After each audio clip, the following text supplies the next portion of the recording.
America ইসরায়েলের হামলায় ইরানের প্রয়াত সর্বোচ্চ নেতা আয়াতুল্লাহ আলী খামেনির মৃত্যুর ৪০ দিন পেরোল।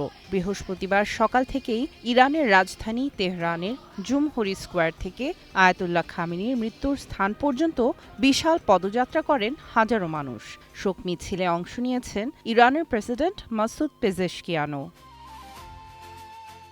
আয়াতুল্লাহ আলী খামেনি এবং তার ছেলে বর্তমান সর্বোচ্চ নেতা মুস্তফা খামেনির প্রতিকৃতি সহ বিলবোর্ড টাঙানো সড়কের দুই ধারে ইরানের পতাকা হাতে শোকাতুর জনতার ঢল নামে তেহরানে। একটি ভবনে লেবাননের সশস্ত্র গোষ্ঠী হিজবুল্লাহর বিশাল পতাকাও উঠতে দেখা গেছে।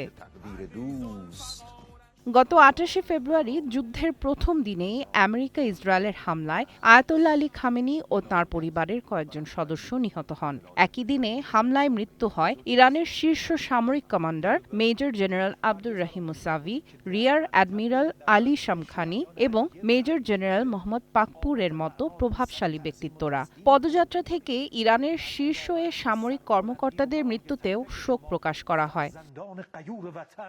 মিনাবের প্রাথমিক স্কুলে হামলায় শিশুদের মৃত্যু নিয়েও ক্ষোভ প্রকাশ করেন ইরানিরা। এছাড়া আমেরিকার সাথে ২ সপ্তাহের যুদ্ধবিরতির উদ্দেশ্য এবং স্থায়িত্ব নিয়ে সংশয় প্রকাশ করেন তারা। সামিয়া জান্নাহ, ওয়ান ইন্টারন্যাশনাল ডেস্ক।